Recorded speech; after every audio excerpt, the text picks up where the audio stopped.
Welcome back to the deep dive. We spend so much time talking about the pace of innovation. Right, the speed of AI, the next generation of chips, that sort of thing. Exactly. But the sources we've shared with you today are, well, they're sounding a massive alarm. It seems the whole digital revolution is about to collide with a very, very analog The reality. electrical grid. The electrical grid. We're moving from a world where the constraint was silicon to one where the constraint is just pure, unadulterated power. And that's the critical pivot, isn't it? We've looked at these urgent warnings from some really influential figures in finance and tech, mostly coming from a Benzinga report that really captured this consensus. And what's so startling is that this energy shortage, it's not some theoretical problem for 2035. No, not at all. It's a now problem. It's a current infrastructure bottleneck that fundamentally threatens the U.S. ability to keep its technological edge. So, our mission in this deep dive is to unpack the sheer scale of this physical constraint. We need to distill what's driving it, this exploding data center demand, and then really analyze the most drastic solution being Which proposed. is Michael Burry's call for a $1 trillion federal investment. $1 trillion. And we'll get into why this is being framed not just as an economic issue, but as a genuine crisis of national security. Basically, the AI revolution is demanding infrastructure that takes a decade to build, and it needs it in 3 years. That gap in timing, that's the trillion-dollar problem we're exploring. Okay, let's unpack this. And we have to start with the person whose warnings you really ignore at your own peril. Michael Burry. Michael Burry. The man who predicted the housing market collapse is now focused on the national grid, and his solution is, well, it's as ambitious as it is urgent. He sees this less as a sort of conventional market problem and more as a sudden strategic weakness, one that has to be addressed immediately by the federal government. So he's not suggesting incremental changes. No, he's calling for a full wartime mobilization for power generation. And he didn't mince words about who needed to hear this message. He urged Donald Trump and J.D. Vance specifically. As president and vice president, yes. Yeah.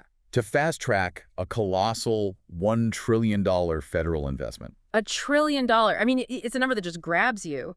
But what is that money supposed to actually accomplish? What's the plan? The plan, as he's laid it out, has two main pillars.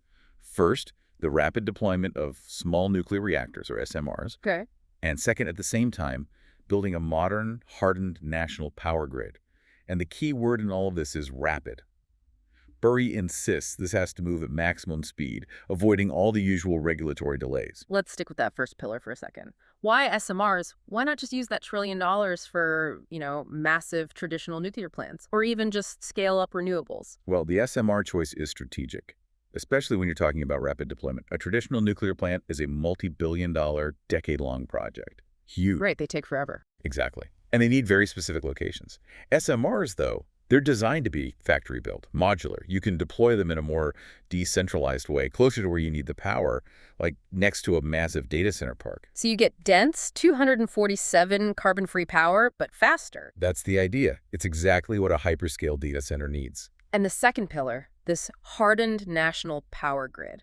What does that really mean beyond just adding more power lines? Modernizing and hardening means you're tackling both physical and digital weak points.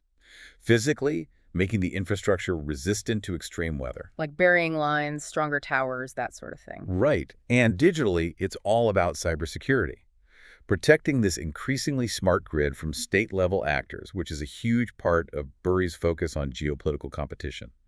A brittle grid is a massive security risk. It's so clear he sees this through a geopolitical lens. It's all about competition. Absolutely. His whole rationale is about macro-strategic survival. He publicly said this trillion-dollar investment is, and this is a direct quote, the only hope of generating enough power to keep pace with countries like China. Wow, only hope. It's strong language. He believes abundant, reliable energy is the absolute foundation for long-term national security and, critically, for keeping the economic strength you need to one day manage the U.S. national debt. Without that energy backbone, the AI revolution just stalls. That really sets the stage. $1 trillion fix for a problem caused by innovation just running way too fast.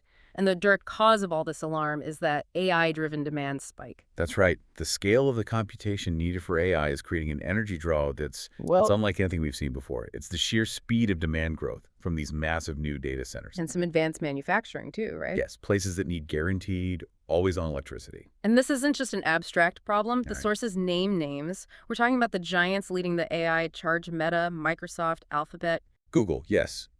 They're all facing this reality that their innovation strategy is now hitting a very real physical limit. Let's put some numbers on this for you. The sources project U.S. electricity demand to rise about 2.6% per year through 2030. And 2.6% might sound kind of benign, right? But you have to put that in historical context. What does that look like? That pace is being driven almost entirely by data centers, and it is vastly higher than the slow growth we've seen for the past 2 decades. So help us visualize that. What does a 2.6% annual rise actually mean in terms of infrastructure? It's just staggering. To meet that growth, the U.S. basically needs to build the generating capacity of several major new power plants every single year. Yeah. Just for the new digital economy stuff. Whereas before, we planned for slow, predictable population growth. Exactly. Now, a single hyperscale data center can demand enough power to run a medium-sized city. And they're being built in a fraction of the time it takes to even get a new transmission line approved, let alone built. The speed of innovation measured in months is crashing into the speed of infrastructure measured in decades. That's the core of the crisis right there. It really feels like the tech enthusiasm for the last few years, all about algorithms and chips, just completely missed this physical reality. And now the conversation is flipping from how fast can my AI learn to Can I even afford the electricity to turn it on? precisely. And we're hearing that panic from the top. NVIDIA CEO Jensen Huang, the man selling the very chips causing this demand. The guy selling the shovels in the gold rush? That's the one. He was unequivocal. He said the long-term growth of AI will be limited not by chips, but by, and I'm quoting, access to electricity. When the engine maker says the problem is the fuel line, you know it's serious. It's a huge statement. And if that doesn't put it in perspective for you, the economic consequences certainly will. This isn't just about a data center's budget, is it? Not at all. This hits the consumer directly. The venture capitalist Chamath Palihapitiya, he issued a really stark warning. What did he say? That this extreme strain on the grid, if we don't fix it, could cause electricity prices for everyone, homes, businesses, to double within the next 5 years. Double. Double. That transforms this from a niche tech problem into a massive economic issue for every single household. Wow. Doubling your electricity bill is a pretty powerful motivator for change, which connects directly to the other big theme in the sources, the regulatory bottleneck. The thing that makes any quick solution seem almost impossible. Right, because the sources are clear that the money is only one part of it. Even if you found $1 trillion tomorrow, you couldn't spend it fast enough because of the regulatory inertia. Which is why it was so interesting when the Futurum Group CEO Daniel Newman shared Burry's post. And he endorsed it with just 4 words. Michael Burry is right. That's a telling alignment. You have a major tech analyst backing a macro financier on a huge infrastructure problem. What's Newman's main point on regulation? Newman's view is that the regulatory environment is the, quote, single biggest bottleneck to achieving our lofty AI ambitions. He basically says the demand is real, this isn't an AI bubble. But the power constraints are the immovable object. Exactly. The core difficulty, he says, is just the sheer mass of regulation that slows down breaking ground. And when we say massive regulation, what are we actually talking about? Is it just paperwork? It's systemic. I mean, think about building a new transmission line. You're facing years of environmental impact studies, zoning fights, eminent domain battles, local opposition. The whole not in my backyard or NIMBYism thing. That's a huge part of it. A new high-voltage transmission project can easily take 5 to 15 years from the idea to actually being switched on. So even if a plan like Burry's SMR deployment got a green light today, you'd still have all these individual states and local boards that could stop it for years. Precisely. We're trying to solve a 21st century speed problem with 20th century regulatory processes. Newman's point is that the speed required here mandates stripping away that regulatory mass. Without it, the money doesn't matter.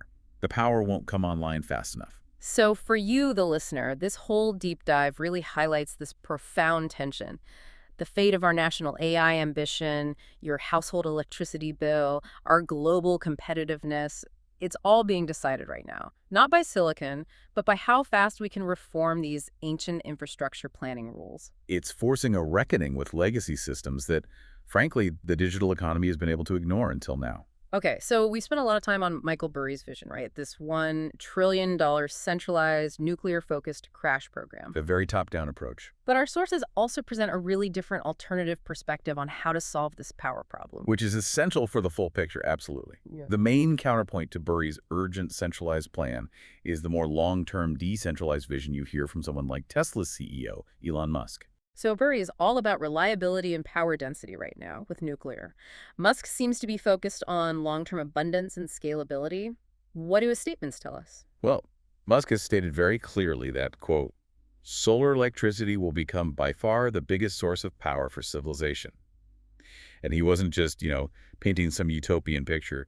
He was responding to hard data showing solar's accelerating share of new power generation. So his vision isn't a massive federally run nuclear program. No, it implies the solution is the continued relentless market-driven deployment of solar and battery storage. It's a fascinating contrast. Burry sees a burning platform that needs an immediate top-down government intervention with a specific technology nuclear to win a competitive race. Right. And Musk sees an exponential, decentralized, market-driven solution solar that will eventually solve the abundance problem over time, probably without needing that same level of regulatory bulldozing. It really forces a crucial question, doesn't it? Are we facing an immediate existential crisis where only dense, reliable power like nuclear rushed to market can work? Or is the pace of solar already fast enough to handle this? Two very influential figures see the same massive demand, but they offer radically different prescriptions for how to solve this trillion-dollar power problem. One top-down, one bottom-up. Well, that brings us to the end of our dive into this really critical convergence of tech and infrastructure. To summarize, the immense, real, and immediate demand for power from the AI revolution is colliding head-on with an aging, regulatory-bound grid. And this collision has prompted strategic figures like Michael Burry to call for emergency, large-scale $1 trillion federal investments in nuclear power just to maintain a global competitive advantage. And we have to reiterate the stakes for you. This is about more than just data centers. It really is. It touches on national security, on global economic competition, and most immediately, your own household budget. That potential for electricity prices to double is very real if these bottlenecks aren't solved. The energy crisis and the future of AI are now completely inseparable. We've looked at the constraints, the political calls to action, the competing visions for the future of energy.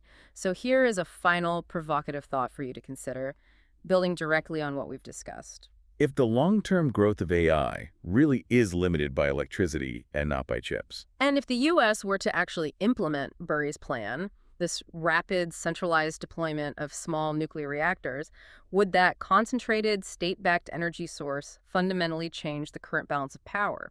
a balance of power between the traditional energy utilities on one side and the huge tech companies demanding all this energy on the other. Does the control over the power source ultimately determine who holds the real influence over the speed and direction of our entire technological future? Something to think about. We'll see you next time on The Deep Dive.